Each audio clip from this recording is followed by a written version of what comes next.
I'm gonna call the meeting to order for our March Board of Trustees meeting. This is our first in-person meeting in a while, so thank you everybody for coming. I think it's good to be here in this rainy day in Marlboro. This meeting is being recorded. We gonna remind you, because Mike always makes me remind you that when you do speak into the microphone so the recording picks up your voice. And we will be going to executive session at the end of the meeting for discussing strategies regarding negotiations with represented personnel, because doing so in open session would be detrimental to the process, and we're not going to reconvene after that executive session. So as far as opening items, do we have any public comment? I didn't see anybody on the list, and Valerie didn't receive any requests, so no public comment. So we're gonna, does anybody want to bring anything from the consent agenda items up for discussion? Just as a reminder, we had a construction budget updates. Look good. All right, so that stays in the consent agenda. So we're gonna go into our votes. We have 3 minutes to approve. I think 2 of those are pretty. Did you want a timekeeper? Oh yes, does anybody want to volunteer to be a timekeeper? I think, there you go. Got it. Who is it? Yeah. I'm going to predict this meeting will be easy to stay on time for, but let's see. So first vote, so just to be clear, there's 3 meeting minutes to approve. The first 2 were executive session meetings, which means that the minutes are pretty simple. We open in public, just to comply with open meeting law. We have to have an open part of the meeting where we vote to go into executive session, and that's basically all the minutes say. So we had 2 of those in March 4th and March 14th. So do I hear a motion to approve the minutes from the special board of trustees meeting from March 4th? So moved. That was Maura. Second? Second. Second by Dwayne. And do we need a roll call, because we're not doing this online? No roll call. No roll call? So those in favor? Aye. Anybody against? Maura and Dwayne. Maura and Dwayne, yes. And the motion passes unanimously, I would say. Do I hear a motion to approve the other minutes from the special board of trustees meetings on March 14th? So moved by Sheila. Second. There's a tie between Darren and Roger. Darren has a second. Darren, so motion by Sheila, second by Darren. Those in favor? Aye. Anybody against? So the motion passes. The third one is non-substantial, were the minutes from our February 29th meeting. Do we hear a motion to approve those minutes? Motion to approve. That was Bella. Second? I'll second it. Second by Raul. Those in favor? Aye. Anybody against? Anybody abstain? I think everybody made that meeting. Excellent. So that's the voting out of the way for this meeting. Get fundraising update. I think, Marcy, you're here. Is there anything you want to share with us? Sure. You want me to stand You here? want to come up here to the podium?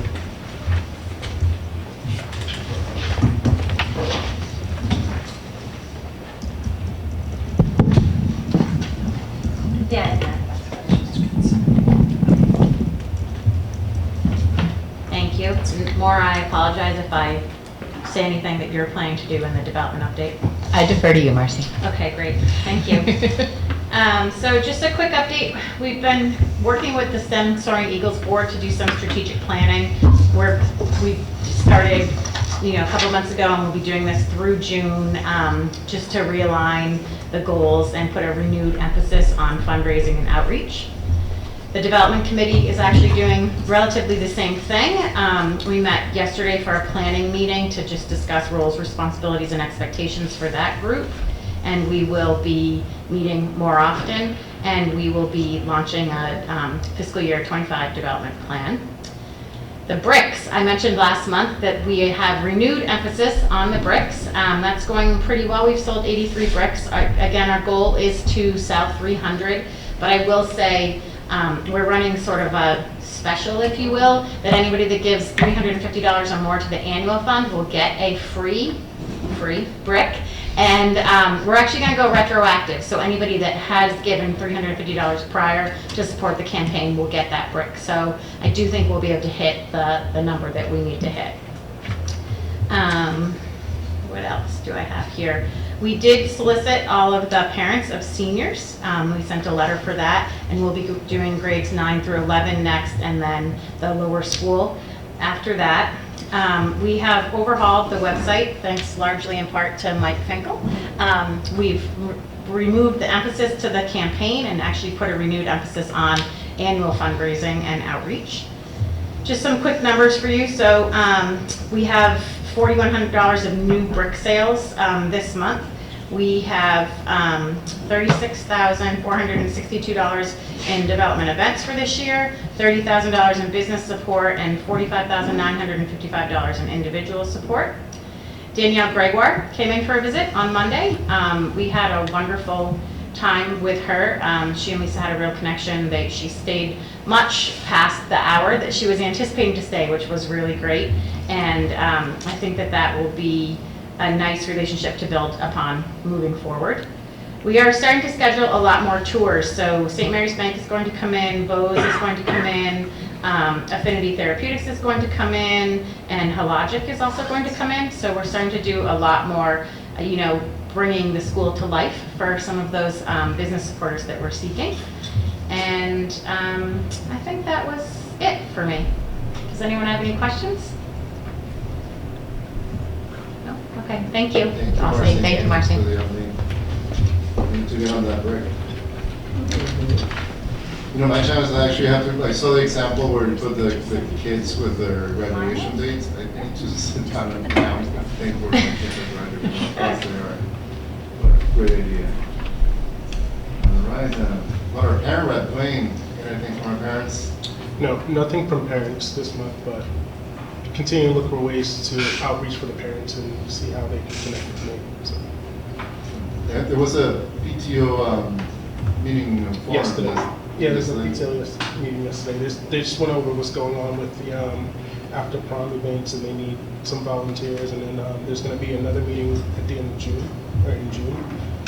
And at that meeting, we're going to talk about they need folks to actually join the PTO board and that type of stuff as well. So, they're going to be doing a couple outreach activities to try and get some folks involved as well. I think definitely to second Dwayne's plug for the PTO. I mean, they are super active at AMSA. I don't know if anybody has experience with PTOs elsewhere, but our PTO has been really awesome, and there's some big shoes to fill. So the more volunteers, the merrier. I guess the other plug is after prom is also in big need, and if they don't find volunteers, it might be the last year that we have an after prom. Yeah. After prom takes a lot of manpower to run, and they rely on the manpower here at AMSA. They rely on the manpower of parents in grades 9 and 10 because prom is for 11 and 12. I'm familiar with after graduation, so it was just one grade, but they really need parents of the younger students to step up so that when it's their turn for their children to enjoy the event, then they can relax and they can enjoy the event. I attended the meeting last night, and they are really trying to also strategically brainstorm how to maybe reorganize a little bit to get more involvement, and that might look something like really concentrating grade level and then having representatives from those grade level concentrations feed into that more executive board. So we had a good chat. There were only 5 people present and 6 people on Zoom, so anyone out there, if you can donate some time, it doesn't take a lot of time, but they're a great group of people to work with.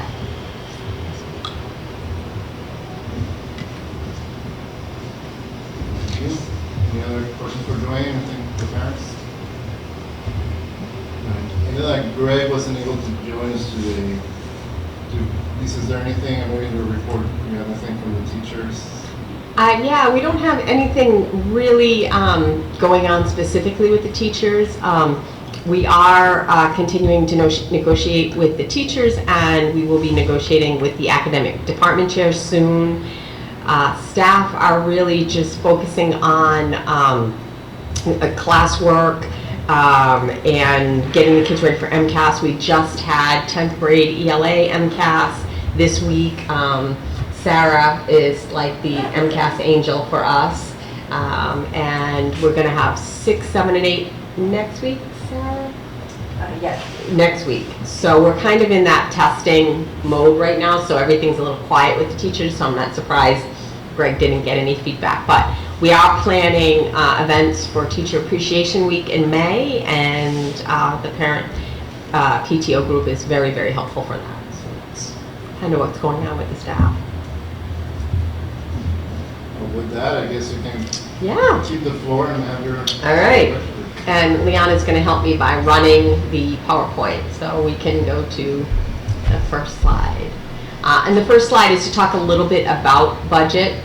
And being new to AMSA and the budgeting process in a charter school, I've had a lot of aha moments, and I just want to make sure that our community has the same kind of aha moments that I'm experiencing, because it's really a different lens that I'm looking through.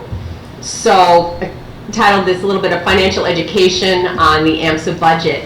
And it was prompted by your question, Raul, around what did we used to pay when we were renting the buildings? Because we know that bringing the building online is feeling like a little bit of shock right now, but I think that it's feeling a little bit of like shock because in 2021, we were paying rent and real estate taxes to the tune of $1.3 million. And then in 2022, we paid a little bit of rent and then interest only on the money that purchased the buildings, not the rest of the money for the construction loan. And so you can see the drop there. And you know, that means potentially extra money in that surplus area. So it seems like AMSA has, you know, this nice bucket of money right there. 2023, we were paying interest only. And again, so the decrease from 1.3 to 400,000, it's like, wow, everything's really, really rich out there. 2024, which is where we are now, we can see the interest. We've drawn down all of the money on the construction loan. So because we've drawn it down all the way, we're now paying principal and interest. So through October, Liana told me that we are just paying interest, and then from there on, principal and interest. So our expense will be $679,000 this year. And then next year, we're going to be paying principal and interest. And that'll cost us $1.2 million. The good news is that it's approximately $68,000 less than when we were paying rent and real estate tax. So when people talk about, is the building too much of a burden? Because folks don't associate the assuming of the mortgage was not just building that new building. The mortgage that we have is on the existing buildings because we bought them and the new building. And so I think that it's really important to make sure that everyone out there understands that, and also that, you know, AMSA made a solid financial decision. The bucket's smaller though when you're not paying just interest, right? And so I just thought that that was really important to point out. Does anyone have any questions about this or further discussion? I just really like the slide. Okay. So, I mean, Thank Liana and Raul, because that's where it came from, and Yeah. it helped me a You lot. want Yeah. to do the microphone, which was... Oh, sorry. Yeah, I just like how it shows that really the loan that we had, which purchases the buildings and also is being used for the building project, our interest and principal payment is pretty much equivalent to the rent and taxes, or a little bit lower, Yeah. that we were paying prior to purchasing these buildings. So, you know, and I think that's why, you know, I wasn't on the board at the time, but that's what really helped the board make the decision to move forward with the loan and the building. The other thing that I'll share with everyone tonight is that during that little bit of those windfall years, AMSA, you know, took advantage of that, and hired 4 additional teaching staff and hired 1 additional administrative position in development. And you just, again, need to keep that in the back of your mind when we're looking at our budget. So we added positions during that time, and now we are going to come back to a position in time where we're paying what we were close to what we were paying in rent and taxes. So when you see that that bucket is really, really shrunk down, it's not just because of the building, it's because we've added staff, and also we're now coming into paying principal and interest. One quick comment before we move on from this. You mentioned your aha moments. I had an aha moment from our side a while ago when we realized, I knew we were buying the buildings, and in my head, speaking of my own personal experience, when you buy a building, you get a mortgage for buying the building. The difference, and I know I said this before, but it's worth repeating, the difference of what we did, the way we structured this particular loan, is that it's considered a project loan. Yes. And then it gives us the opportunity to draw down that loan for a total amount, and that amount allows us to buy the buildings and do construction work that we expected to do. Originally, we thought that construction work would be just building out the 3rd floor of the white building. Then we realized that wasn't feasible, at least not within, it was going to be cost prohibitive, and it was cheaper to build a new building. So at the end of the day, this is the loan for buying the buildings and construction projects are all one and the same. Yes. As it pertains to the loan, which also means that just in case anybody's thinking that we can draw that money and then use that money for other purposes, that's not the case, because that was a specific purpose for that loan, and we can't use it for anything other than project. Now we have an opportunity to do other kind of capital improvements if the fingers crossed the construction itself falls on their budget. We can still use some of that remaining funds for things related to the buildings, like fixing the roof or other things. But it's not just money that we can use unrestricted.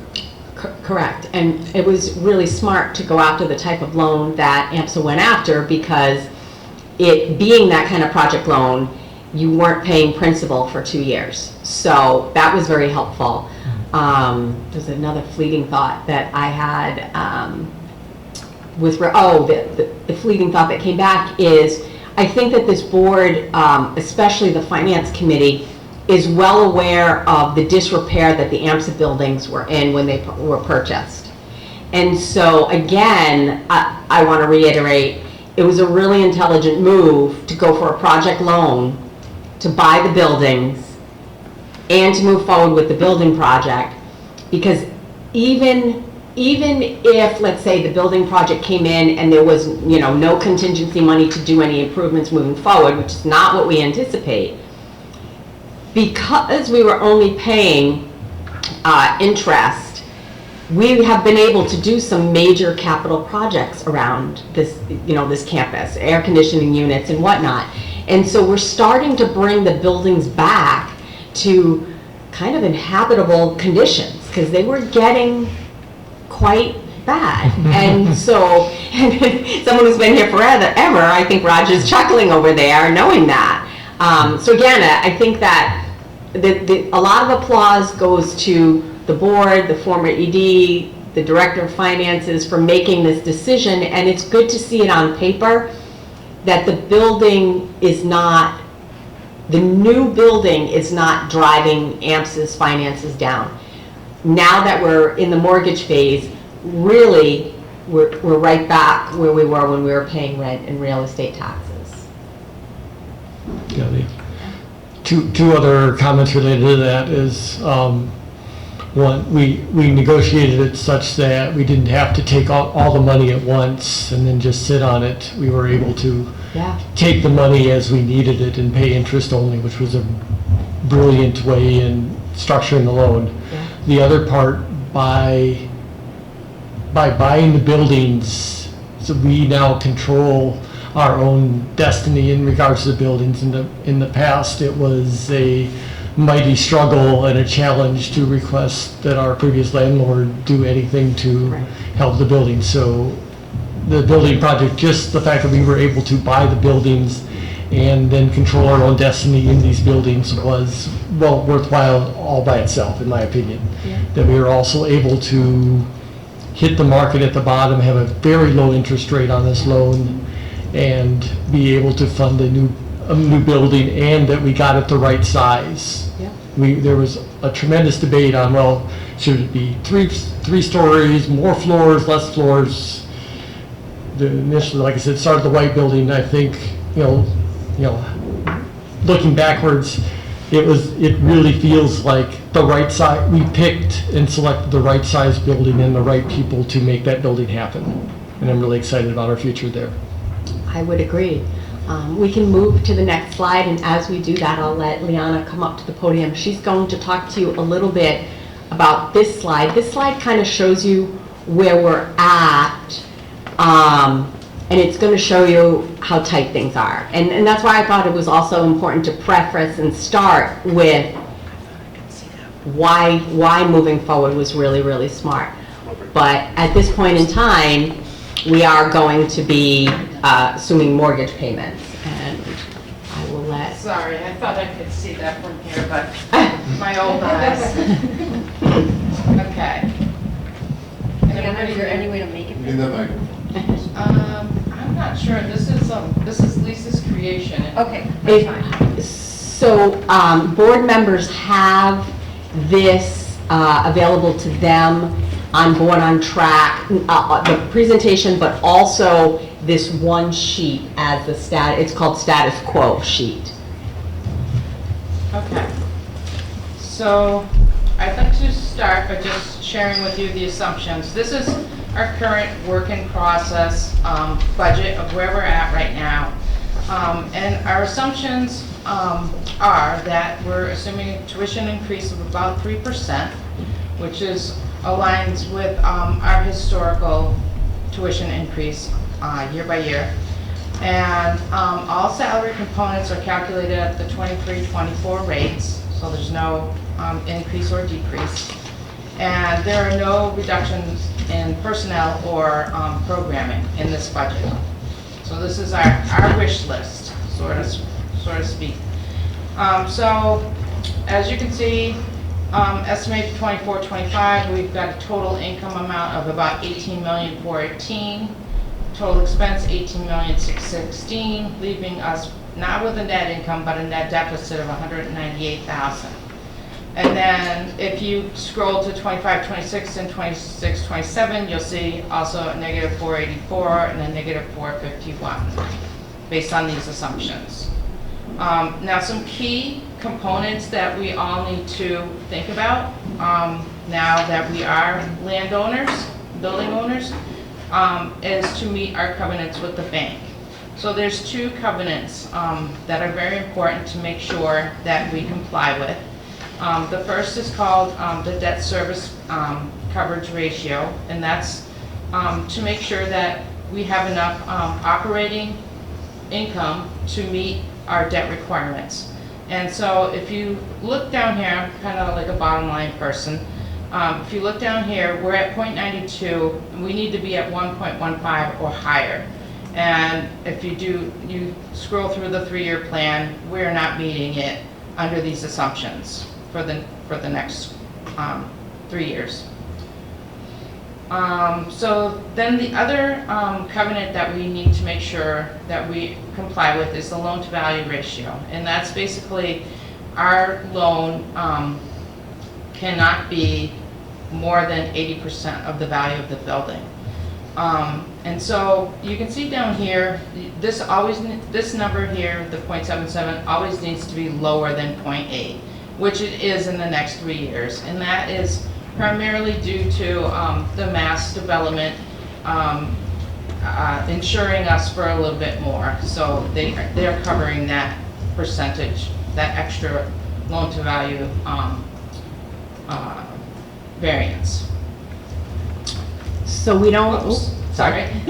So we don't want anyone to panic yet, even though it appears to be panic time with us being at 0.92 versus the 1.15.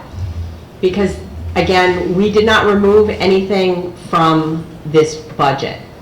There is some wiggle room to get us back into the proper ratio with capital projects. As you know, Raul mentioned a few minutes ago, we're working with W.T. Rich and the construction people and Eric Lane to see what we can pull from next year's capital improvements and be able to fit that into the building project. Leon and I are confident that we can get ourselves right back into ratio. But again, what's really important here is that this is assuming that all salaries are calculated at the same 23-24 rates, which was a 3% COLA, and with no reductions in personnel. So I think, like I said, it's important just for everyone to see this at this point in time. Just a quick question. Yeah. For clarification, you're referring to projects that would be conducted over the next year and they'd be moved under that same budget for the loan that we have that are specifically allocated towards projects? Correct. So right now, currently, when we signed the guaranteed maximum price, it allotted for, there are certain line item contingencies because they're in areas that, let's say the vendors never really know if something could be a little bit more or a little bit less. And then there's an overall contingency. The overall contingency in that line item was about $800,000. To date, and I'm gonna go high right now, we can probably draw an assumption that $200,000 is spent down from that. I think that's high. We spent some on the loop road because we had that squishiness of the loop road. And then we're also going to be spending some on, if you've heard in the finance meetings, us talk about the electrical duct bank. They basically hit something in the ground that they didn't know was there, and it's our old electrical duct bank for the lower school. That was moved, and we had to move a gas line. The numbers are under 200, but like I said, let's play it safe and just call it 200 for now.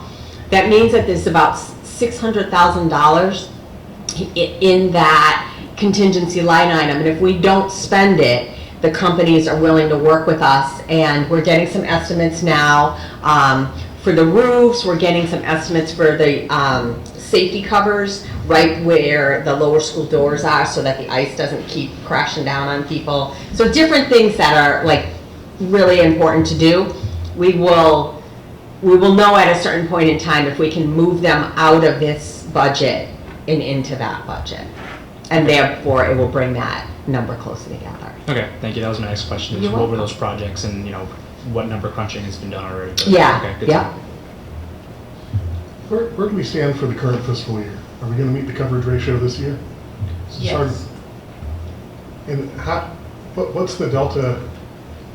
I guess, help me understand what changes between 2024 and 25, other than in 2024, we're only paying 2/3 of the year of principal payments, which aren't in the income statement anyway. Right. So we're going to hit the ratio this year, we're not going to hit it next year, and can we just sort of summarize Yeah. why that is? So your major driver is that mortgage coming online. Okay. Okay, because it's a difference of about 600,000. In interest? No, in the difference. So the mortgage payment is 1.2. The interest and mortgage payment this year is about 600,000. So if we, if you go. Say it with other Yeah. words, up until October this year. This year. This year, we're not paying principal. We're starting repaying principal. I in understand, but October. principal payments aren't expenses. Right, but they're in the bottom of the. Yeah, of the formula. that's what's driving lower. the formula. I got it, because the formula is Divided by the a change in debt net service. assets. Is that Well, what it's you're saying? capital, yes, debt service, so it's the interest, principal, and other unfinanced capital payments. So that's the three things that make up the denominator. So the larger that is, the lower the ratio is. That's the major driver.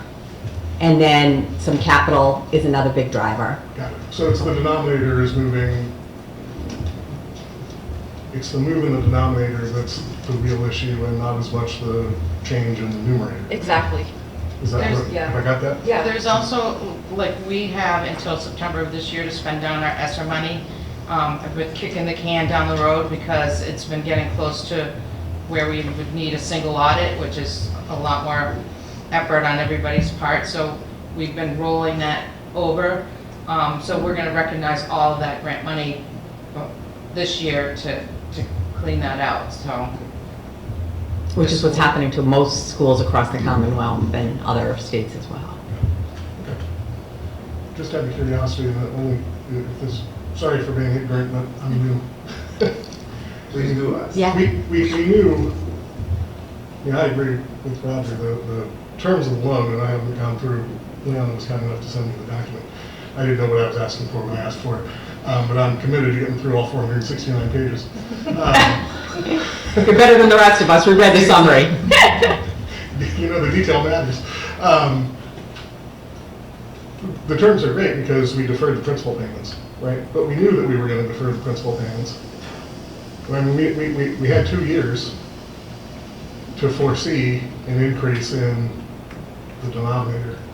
So I guess my question is, was there a 3-year, were there 3 yearly columns 2 years ago where we would have seen this spike coming? I think there were. I think the Finance Committee has always planned with the 3 years. I think sometimes, particularly when you're considering, adding staff, and the schedule here without the new building is so tight that I think adding the staff gave a lot of relief to that building schedule and being able to schedule it. No one owns their rooms here, so I think potentially some hiring and programming decisions that were in the best interest of the school and kids were made, maybe not thinking about what was going to happen in the 3 years down the road when we had to start assuming the mortgage again. That's an assumption on my part. That's what it kind of feels like. I can say a little bit more. I think that we've done a really, really good job of projecting forward the staff and obligations to our salaried staff. We have a projection out like 10 years as to, assuming that everybody stays, how much we would be paying them and benefits and everything. What I think we have improved upon, needed to improve upon, was the projection forward of the other expenses of running the school, that this is an improvement over what we had previously had. And there'll be other handouts that we'll be discussing in executive session that may shed some light on some of those questions. I was just trying to get context for the last couple of years of this. Absolutely. And I do want to make a comment, because I think this is a question you asked at some point on the numerator of this. So yes, lowering expenses can affect that numerator, but also thinking as a business, the other way you can increase your operating income is increasing your revenue.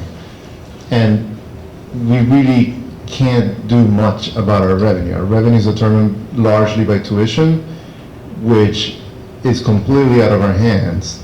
And it depends on our sending towns. We can't take in more students. We can't change the per student ratio we take. It's something that we're given. We could do more fundraising, but fundraising is the kind of thing that is usually for, unless we have established endowment and something that's a continuing thing that we can count on, we can't earmark a capital fundraising target to be used for paying teachers or doing the things that are recurring every single year.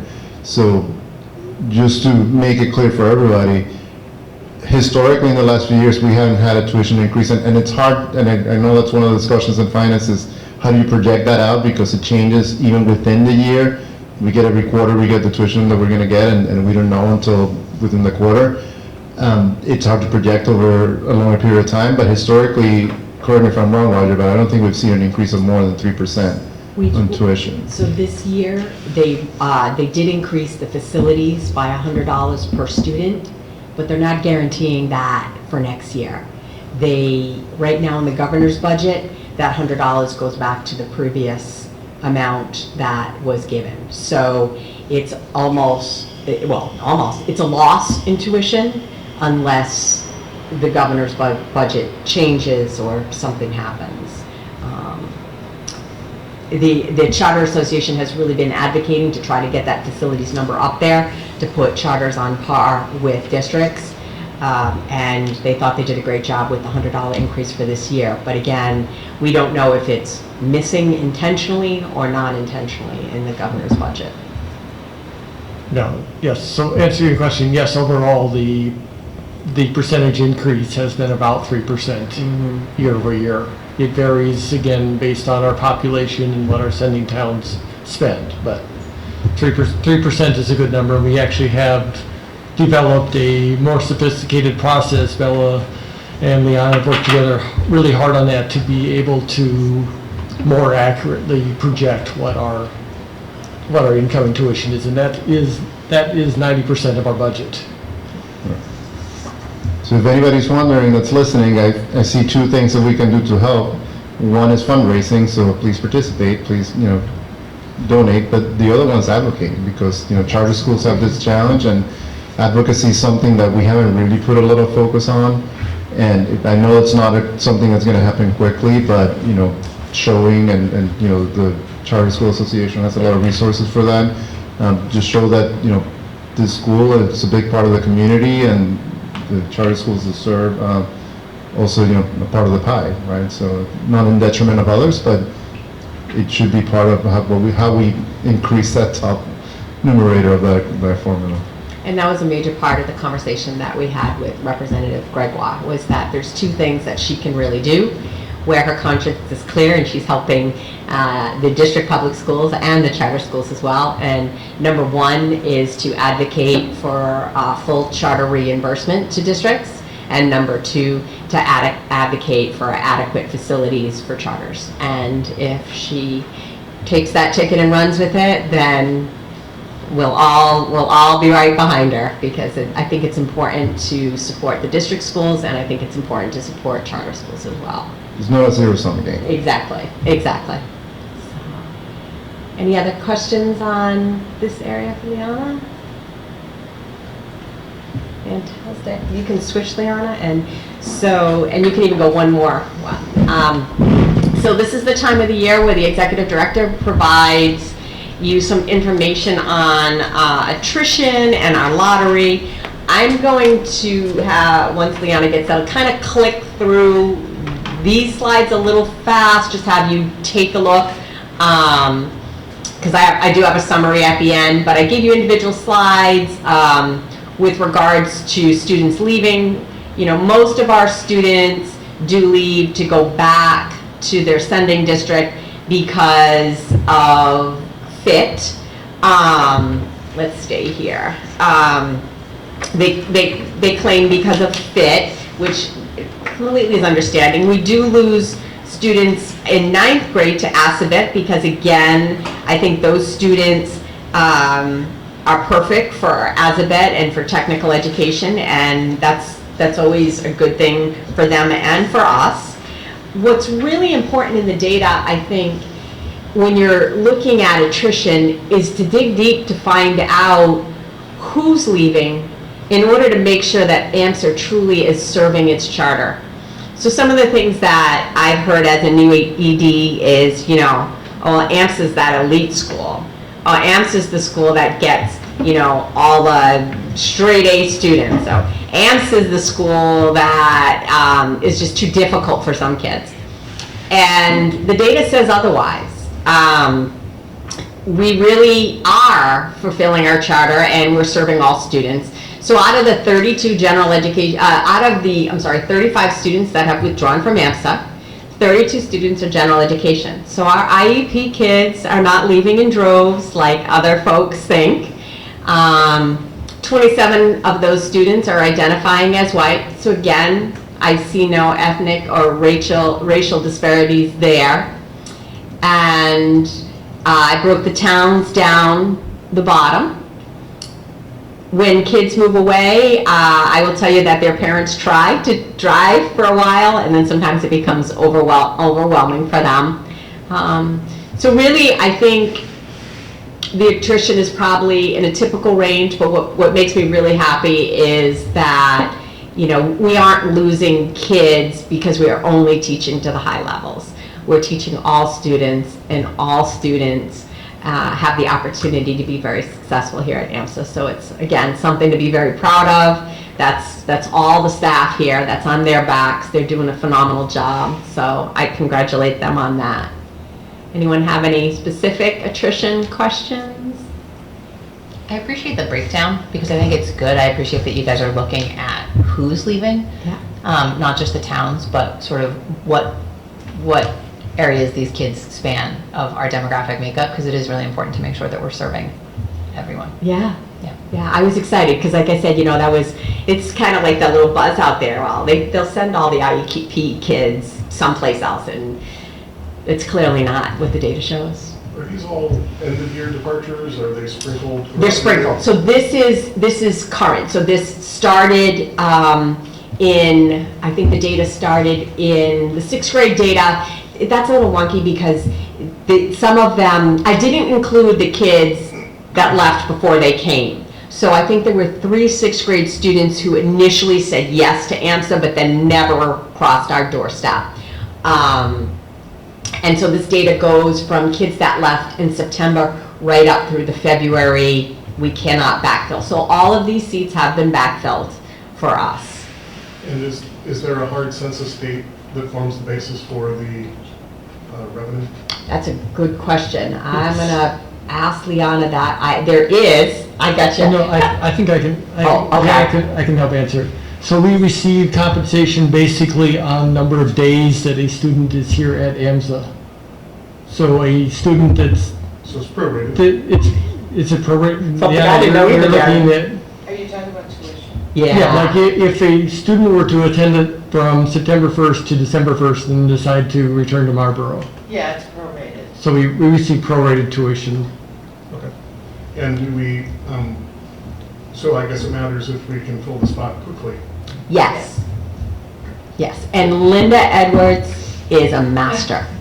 Oh my God. So it's not like they take a census on October 1st and then that's it. No. So if you come and go, it wouldn't matter. It matters. Yeah, I didn't know that either. And, so if someone leaves now, what I do know is if someone leaves after February 15th, is that the right date?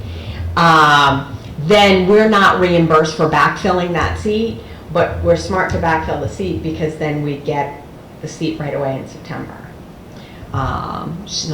Or we don't let them in after February, right? They just become part of an open seat in the lottery though.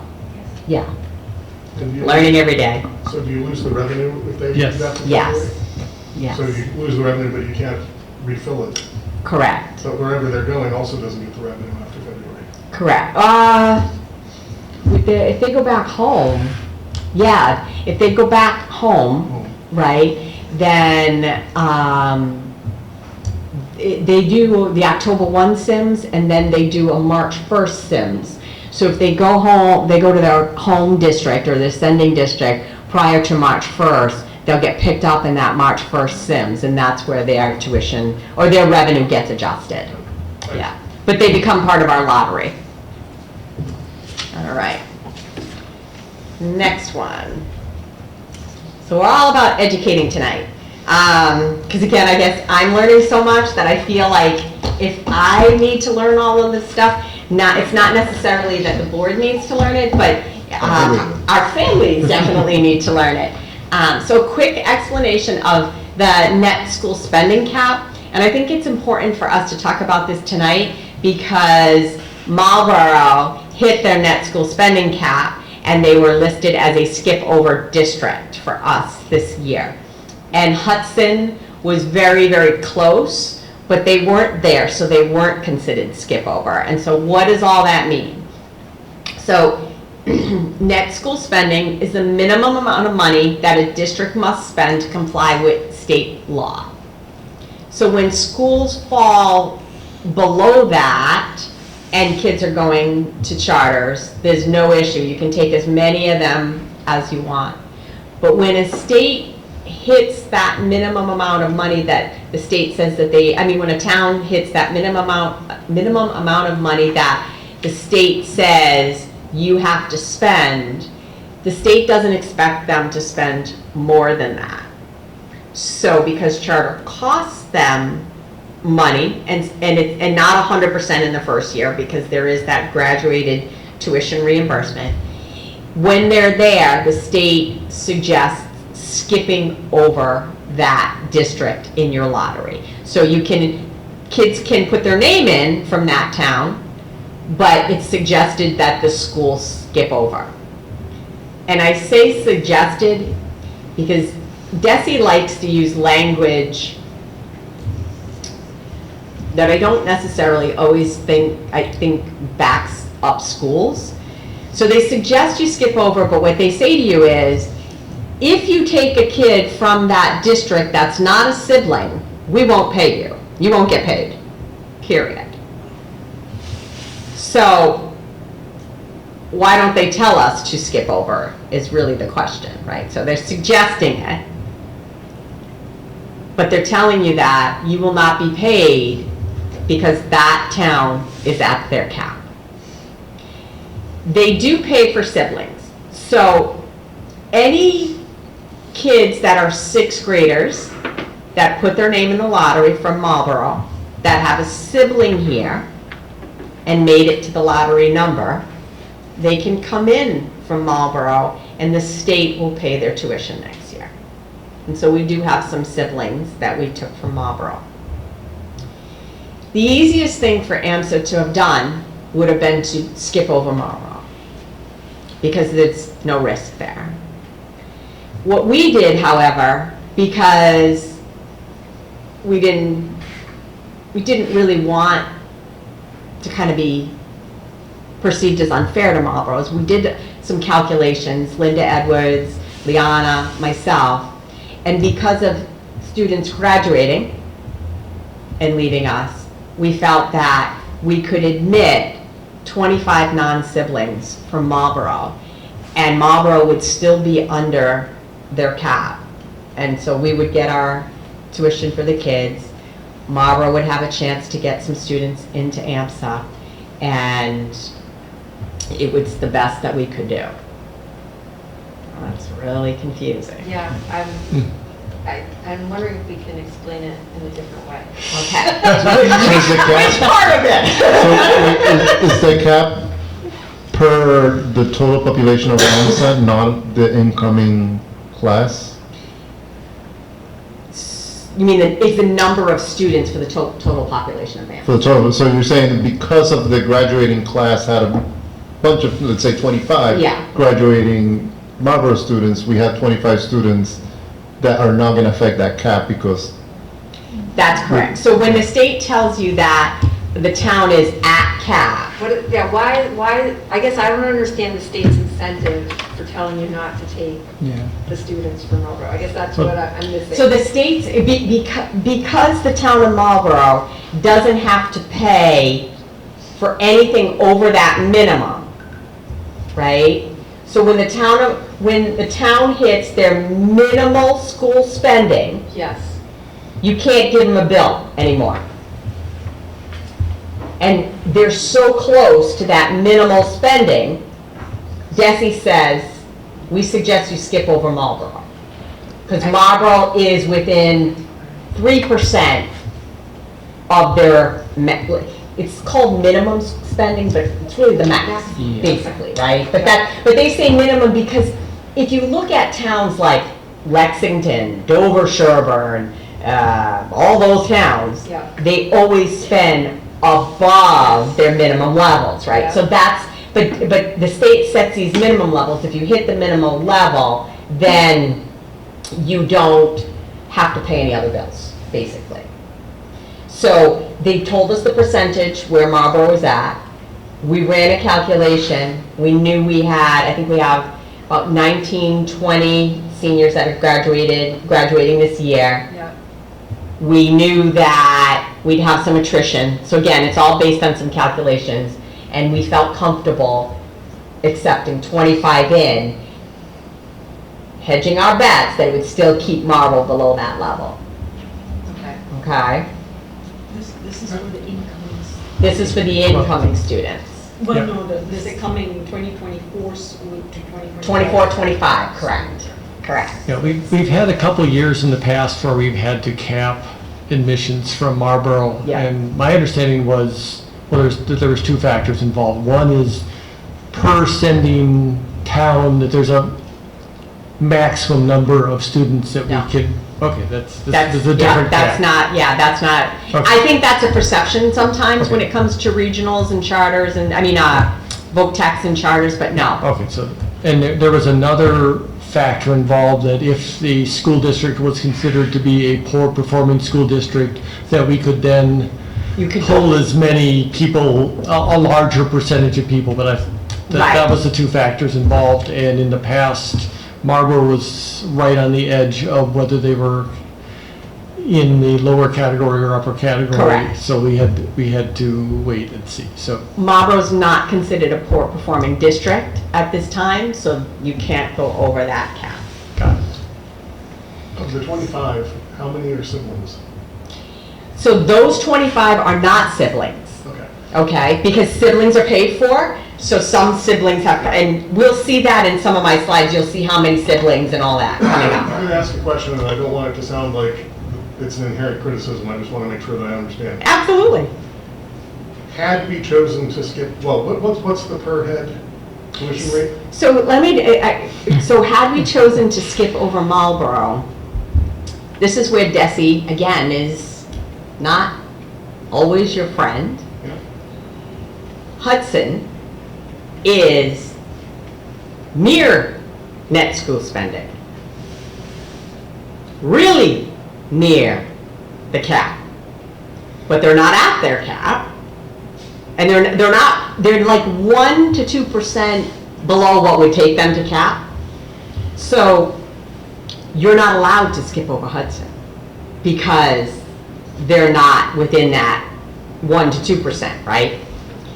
Obviously, when you take less Marlboro students, you're going to get more students from Hudson, Maynard, and Clinton.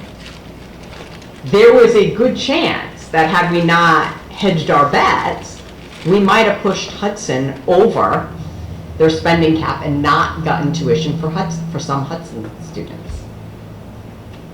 This is everything that's involved with the lottery, and this helps people understand the complexity of it. So I want to get back to this, because you made a statement, and I'm not, Go ahead. which was that if we hadn't taken the Marlboro students, we would have had more students from those other towns. We're not forced to take our chartered limit, right? We don't, what do you mean by chartered limit?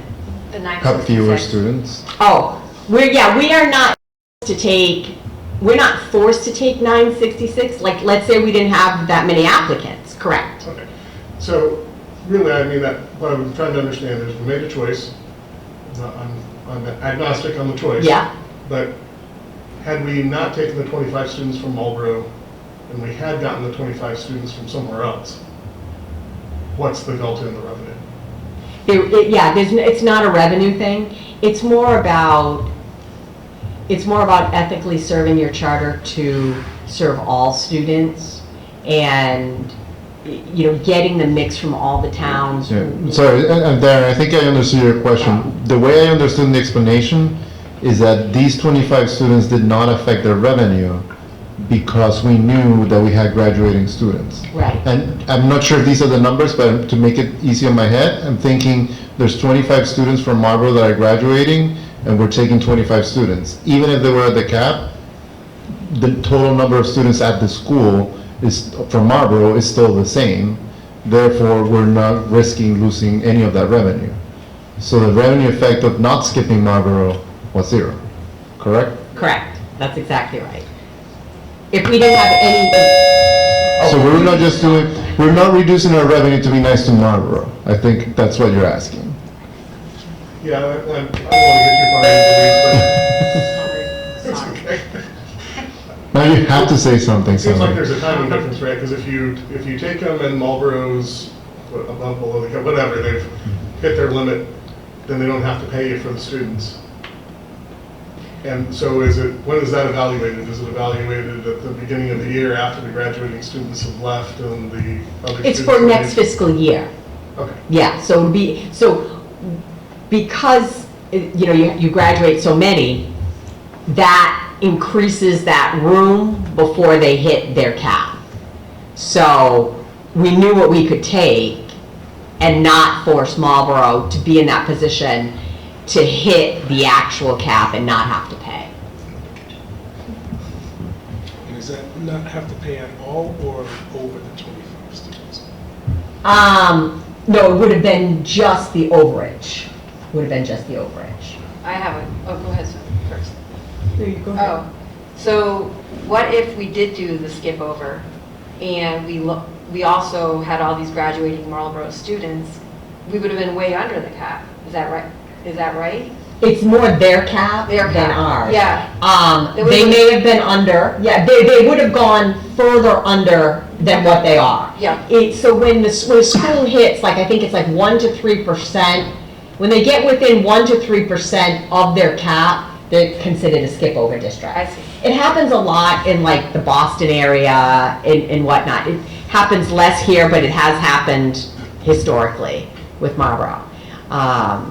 And Hudson is really, really close. They could be a skip over district for next year. I mean, I can tell a personal example. My daughter started in 7th grade because 6th grade they skipped over Marlboro. So. Yeah. So that's a little bit about the lottery and how complicated the lottery is. All right, Liana, you can switch. And when there is a skip over, it's for all years, basically. No, the skip over is calculated each year. Right. Oh, for all Yeah, grades. for all Yeah, grades, sorry. yeah, That's what I so, meant, for all yes, grades. it affects our 6th, 7th, 8th, and 9th grade Yeah. lottery at the same time. Correct. So we, again, so we agreed to take in our heads, not, agreed amongst each other to take the 25, and you will see where those 25 landed in the next few slides. Right. So, just point of reference, grades 7 and 8 were full, so we did not take in any 7th or 8th graders, meaning next year 7th and 8th graders. So for,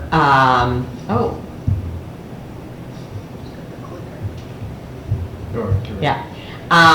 So for grade 6, we had 140 seats. There were 65 siblings that affected those 140 seats. And so we admitted 75 other students from the class.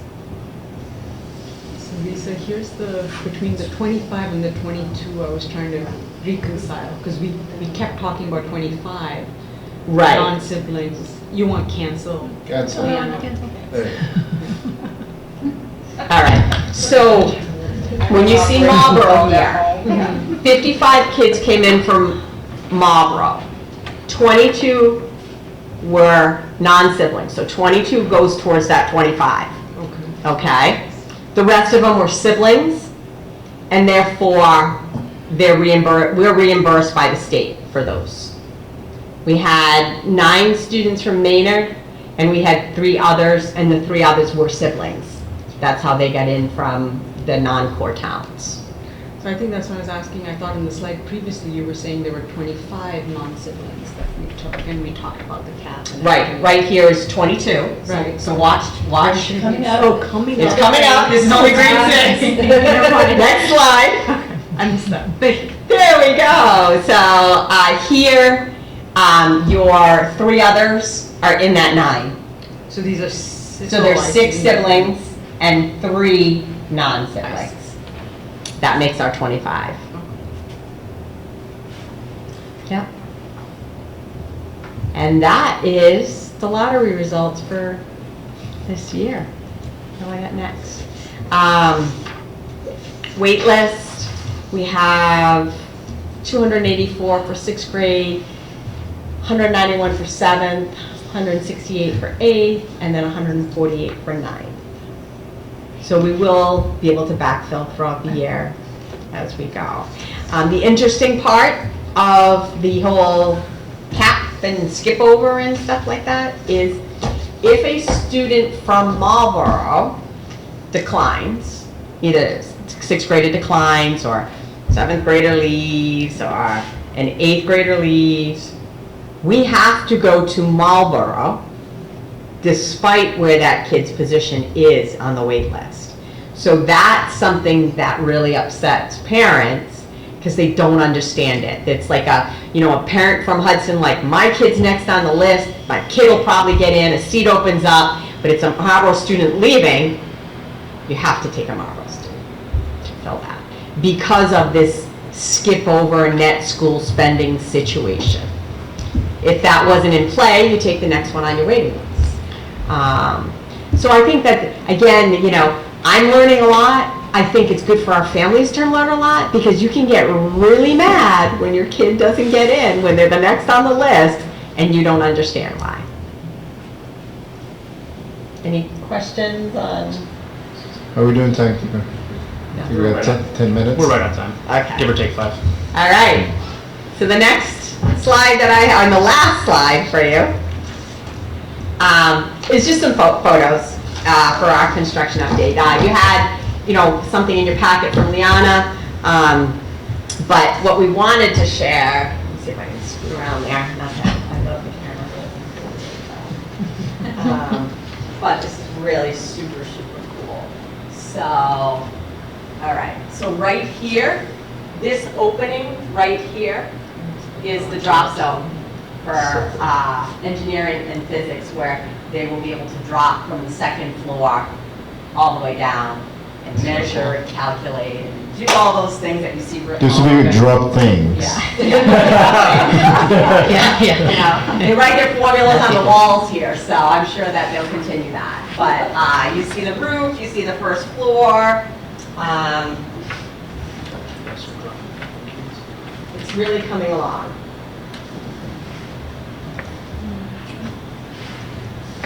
Very, very exciting. Any other final questions? All right, that was a big one, so I'm glad to be done. Thank you very much, Lisa. No, and it's important that it's one of those things that charters need to deal with, registration and complying with all the laws that limit how many students we can have. And then we've had years where we're over registering, we have to have a plan to fix it, and so that's what being a charter school is. Linda's amazing. Yes, so thank you everybody for that. All right, moving on to chair business. I do have one, I guess, discussion or update on something we've discussed in the past, which is the idea of having education topics throughout the year for the board. And as much as these conversations are educational, we also had a list of topics that we actually discussed in governance for the board. I know it's not the first time I bring this up, but what I do want to confirm is that as we typically do, the next meeting will be a combined April-May meeting, so we don't have a meeting in April and a meeting in May. We have a meeting in early May, I believe it's May 2nd, and that's going to be the one meeting between April and May. So it's a penultimate meeting of the school year, and that's going to be virtual, so that we'll do that, going back to our cycle of alternating remote and in person. But during that meeting, we're actually going to have not one, but 2 topics, assuming that the speakers and the people that are preparing that are okay with that. One being the charter renewal process with our expert, Sarah Snow, and she'll be through with MCAS by then, right? So, oh no, all right. June. So you want to move that to June? No. June. Oh, it's the MCAS end? All right. But we're still in the charter renewal. I mean, you can do it in your sleep. So charter renewal, we believe it's timely because we're heading into, yes, it's a charter renewal year, so she can tell us, what that means and what the board should know about that process. So that's one that I think is very important. And the other one, which we kind of did a little bit of today, is Finance 101. And I know in the Finance Committee that has been discussed, and Bella has, volunteered to start that process and, work with Leanne and Lisa for that. So I'm looking forward to that. If I could be an AMSA student, I would be. So if I can get some education while I'm here on the board, then I'll take it. So we'll do that in the May meeting, which will be remote. And then June, I forget the date, but I think it was June 4th. So it's still the beginning of the month. That would be our next in-person meeting. So I do have a request from Roger that, today we started at 6, and I was glad to see that everybody was in time. That was good, but the feedback is that could be tough for people that are commuting from, closer to Boston and outside of this area. So is everybody okay with doing 6:30 in June? And it's the last one of the year, so maybe after the meeting we go have a drink somewhere, I don't know. All right, so it'll be 6:30 in person in June, so that kind of logistically, just wanted to get that out of the way. Any comments or questions about the schedule or, any other chair-related business? Good? All right. With that, we'll move to committee reports, and then Maura, you're top of the list with development. Woohoo. I think Lisa had a really good segue into the development committee report. I'm not going to repeat all of the things that all of the updates that Marcy gave us, but we did meet to really talk about big picture development for AMSA. And I think the spreadsheet that Lisa and Liana shared with us really gives us a picture of why it is so important that we finally have a shift in our culture and really, and Marcy and I say this all the time, but we are building a culture of philanthropy here, and we see why. And the more education that we're able to share with everybody, including ourselves, about these caps and how all the numbers work, really goes to illustrate how important development is and raising money. And so it's going to seem a little aggressive at first, like, oh my God, there's a link in every newsletter, or they're always asking for money. But part of this shift from focusing on just the capital project to really the annual giving is because it happens every year, right? And as Roger and Raul and Lisa had shared with us, there's a cap on our revenue that we don't put in place. And so where we do have the ability to impact what we're able to provide here at AMSA to the students, to the teachers, to the buildings, to the campus, really is impacted by our ability and willingness to give as a community. So that's kind of the why we shifted from capital to annual. And I think it's really important that people just sort of see that transparency. Talking about money is not always easy for some reason, but I want to normalize it and make it just part of what we do and part of us all, families, parents, local businesses, communities, having an impact and really some ownership here at AMSA and the education of our kids. So we're going to be talking more about direction and strategy and all of these things, and you're also going to hear a lot about please buy brick, make a donation, talk to your employers. If you own a business, awesome. Matching gifts are a thing. And connections. Connections are really important for us to have so that we can build these relationships and showcase just how awesome AMSA really is and develop more of these partnerships in our communities. So more to come from development, but that's my spiel for the night. Can I say something quickly that I forgot to say when Sure. So that was awesome, Maura. Thank you. It's very. Do you mind commenting on that so sorry. the recording Yeah. picks it up? I see Mike making faces. Sorry. I just wanted to say that we have a real opportunity in 2025 with the 20-year anniversary of the school. And so a lot of what we're trying to frame right now is I've loosely been calling it the AMSA Fund, but it's going to be all these various ways that people can participate at a level that is comfortable to them, but also setting some maybe aspirational giving benchmarks. So we ask people to give over 2 years, 3 years, 5 years. And so we set the platform that way. And then that will allow us to have a little bit of predictability with what our fundraising numbers can be year to year. But it also will create an atmosphere where everybody feels as though they're part of the process. I think one of the issues we potentially had around that $2 million number we kept saying for the campaign was a lot of people can't wrap their head around a number that big and where their $25, $50, $250 actually makes an impact on a number like that. So we feel like breaking it down a little bit and giving a lot of different ways somebody might help. Like a personal gift is great, but a gift from your business is also great. A matching gift from your company. Some companies do the double match, you know what I mean? So it's really all of those things that we'll be explaining throughout the process and just getting people more and more comfortable with it. I always say that it's never an insult to be asked to give to something you love. It's actually a wonderful invitation to be part of a process and part of something that's meaningful to you. That's awesome. Thanks, Marcy. Sure. Thanks. Any questions for Maura and Marcy? No? Then I'll turn it over to Roger in finance. Finance was focused last meeting on the budget. I think we've already seen the presentation of the latest work on the budget, so they have nothing else to report from the finance committee. So, Samini, governance. Yeah, governance, there were sort of three main topics, board recruitments, and so we have a candidate that will be joining us next, the next time we meet. We'll be looking at Christine Trident as a candidate. The governance committee will be recommending her to join the full board. She might be watching today. I think she said she was going to try and join us, but she will join us next time that we have a vote on Christine. So I look forward to welcoming her on the board. We'll circulate her resume in advance so you'll get a chance to see her background. And then we have a couple of candidates in the pipeline that we're talking to. We'd love to see the board essentially expand and have expertise in some of the gaps that we've been looking at, and just and part of it is this whole board education and having a really robust board that we can go forward with. It's been great to be a part of this board, and I will say that I'm just looking forward to us having more people on the board that will bring their expertise and their perspective as we go forward. So I'm excited to see those.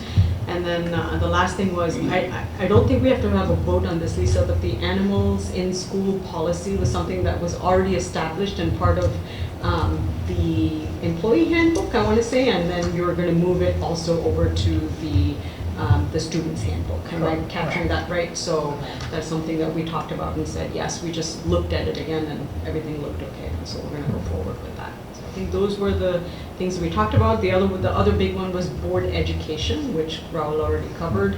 And there's a few, again, education topics in the pipeline that are coming further into the fall as well. So it feels like, again, we've got a nice pipeline seeded for board education throughout the year. So I'm happy to see that happen as well.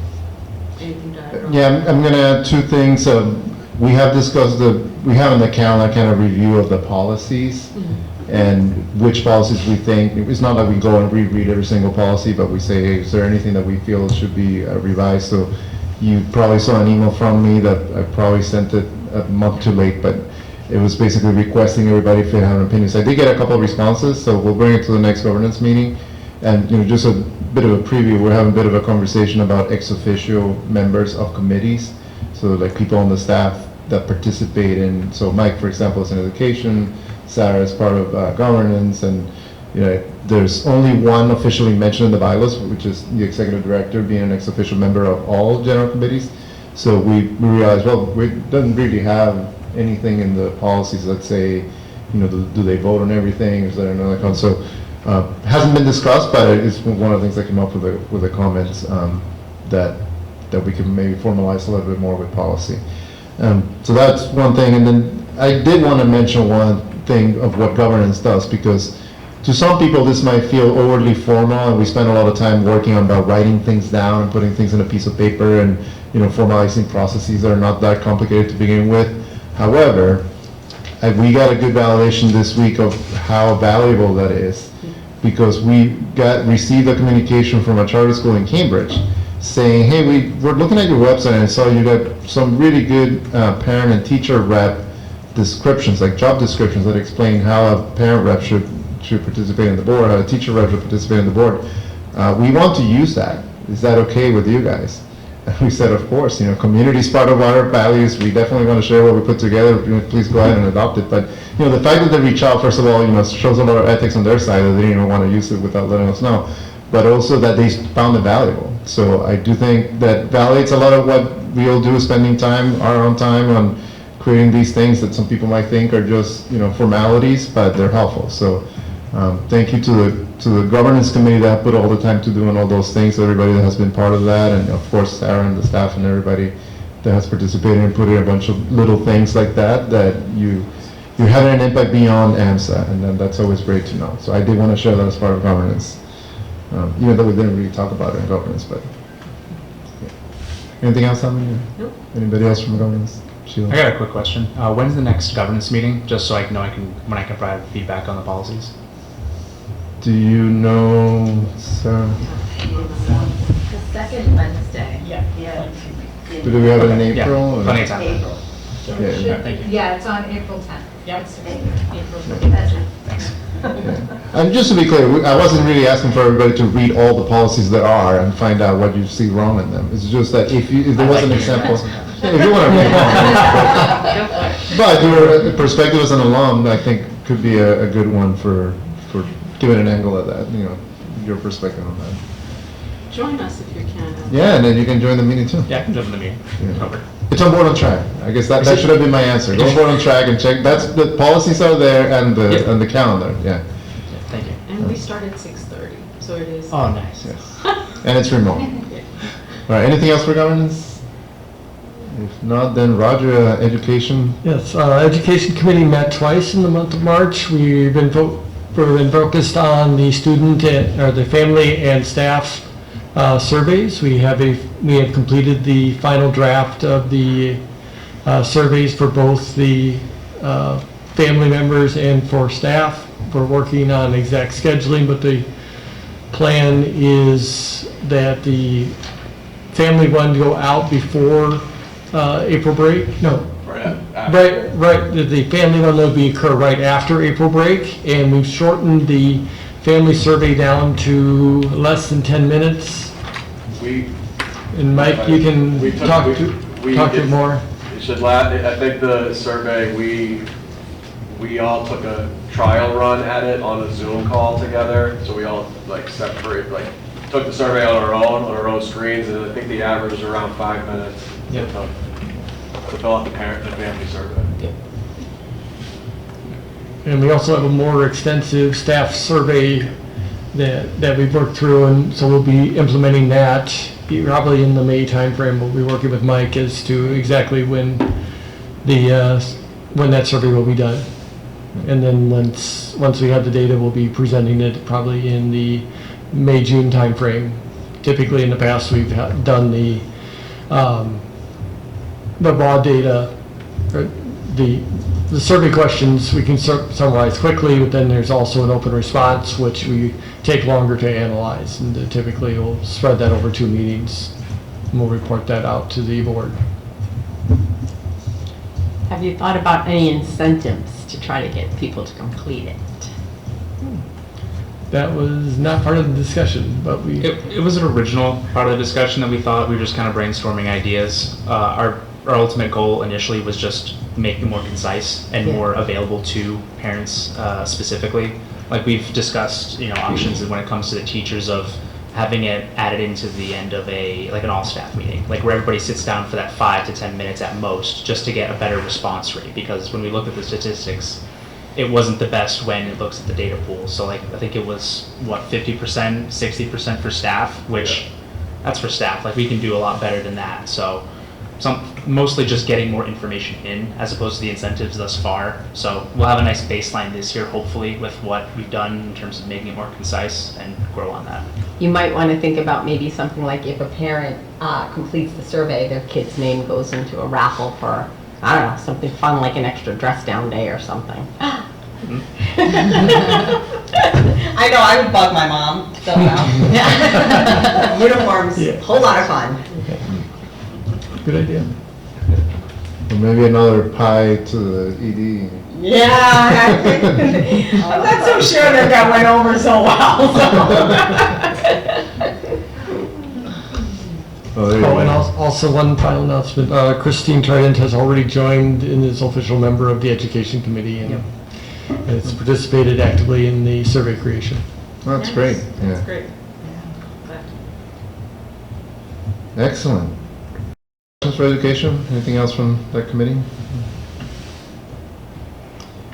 With that, that's all we got on the agenda. Any other business? Sir, anything else? Anybody start? If not, then we're ready to take a vote to go into executive session to discuss negotiation strategies with representative personnel. We will not be reconvening after executive session. Do you wish to list? Oh, yes, and I want to invite Lisa Mobley, Leanna McLaren, Mike Naraki, and Jim Carter to join us into executive session. So I'll take a motion. So moved. So Smora, seconded by Samini. All in favor? Aye. And the motion passes. Thank you very much.